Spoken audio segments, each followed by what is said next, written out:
प्रश्न क्रमांक 8 है और इसमें दिया है कि एक भवन है, भवन का एक गुंबज है।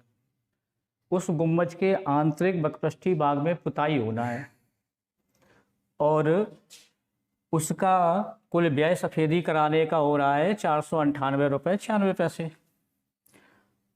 जबकि 1 वर्ग मीटर में 2 रुपये उसकी दर है। तो ज्ञात करना हमको गुंबद का आंतरिक बकपृष्ठीय क्षेत्रफल। तो जितना ये व्यय हो रहा आंतरिक बकपृष्ठीय क्षेत्रफल की सफेदी कराने में, तो उसका क्षेत्रफल हमें निकालना है, जबकि व्यय हमें दिया हुआ है। और दूसरा निकालना हमको गुंबद के अंदर की हवा का आयतन, की उसके अंदर कितनी हवा भर सकती है, भरी है। तो कोई चीज़ अंदर हवा है या कोई पदार्थ है, तो यदि ऐसी बात आती है तो हमें पता है कि इसके हमें आयतन, इसमें कहा भी गया है कि हवा का आयतन निकालना है, तो इसका मतलब है अर्धगोले का आयतन हमें ज्ञात करना है। तो व्यय निकालना है, तो व्यय यानी 1 वर्ग मीटर में 2 रुपये लगते हैं, तो यह 2 रुपये में 1 वर्ग मीटर होता है सफेदी कराने का व्यय। तो इतने रुपए में कितने वर्ग मीटर निकलेगा, तो इसका मतलब है कि इसमें व्यय में इसका दर का भाग देंगे तो हमें अंदर का क्षेत्रफल ज्ञात हो जाएगा, यानी पहली चीज़ ये आराम से निकल आएगी। तो गुंबद का आंतरिक बकपृष्ठीय क्षेत्रफल का हम सूत्र लगाएंगे।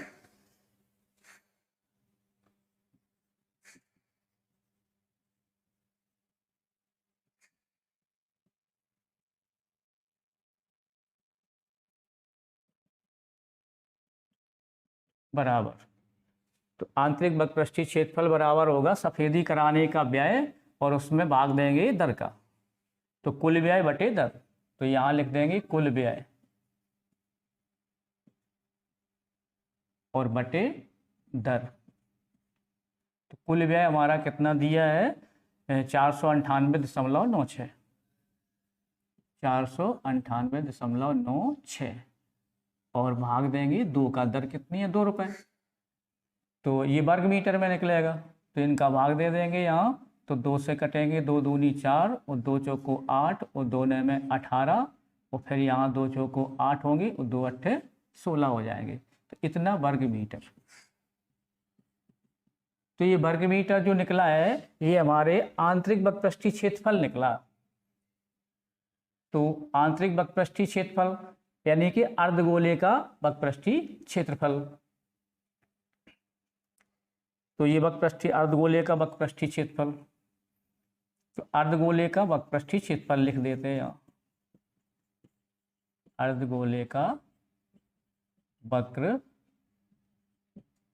पृष्ठीय क्षेत्रफल ये बराबर निकला 249.48 वर्ग मीटर।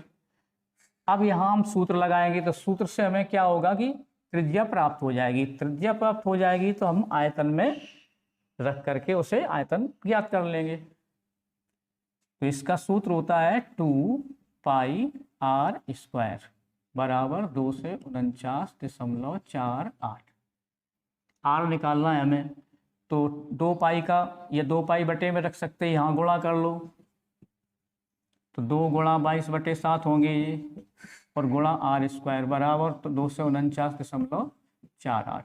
आर निकालना है तो आर हमें यहीं रखना है, r² बराबर उधर बराबर के साइड में जो भी संख्या होती सदैव चौकी तो लिखते हैं उसको, इनका उधर गुणा हो जाए 7 बटे में आएंगे तो 7 का यहाँ गुणा हो जाएगा ऊपर जाके, और बटे में कितने आ जाएंगे 2 गुणा 22, 2 गुणा 22।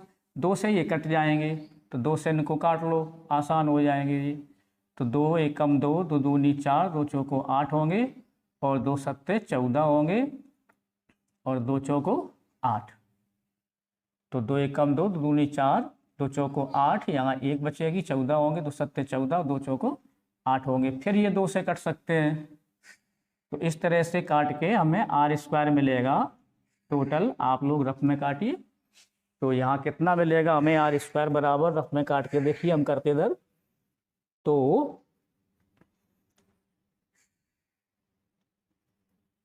बकपृष्ठीय क्षेत्रफल तो हमें मिलेगा r² बराबर 39.69।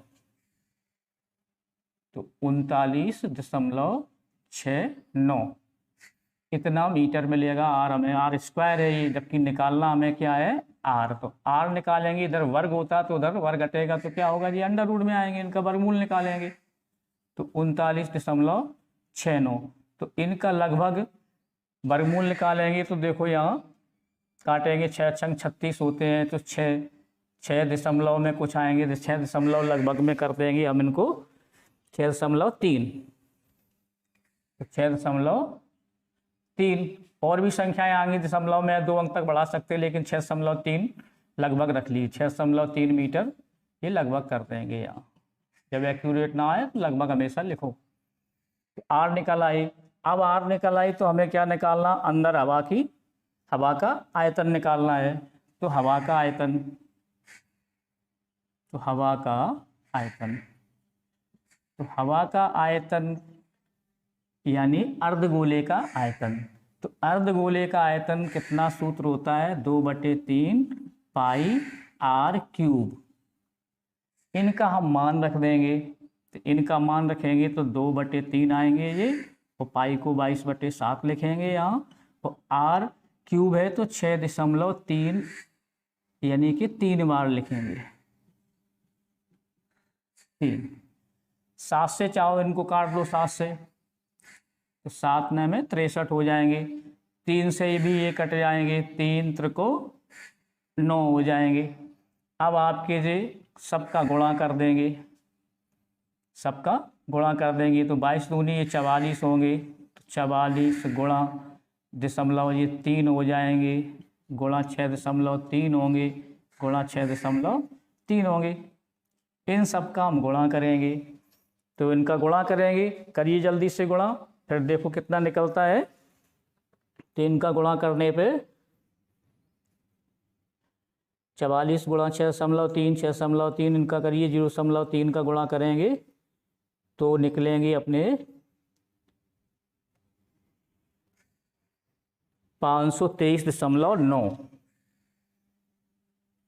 523.9 घन मीटर। आयतन है तो हमेशा घन में लिखेंगे, घन मीटर ये होगा हवा का आयतन यानी आंसर। गुंबज में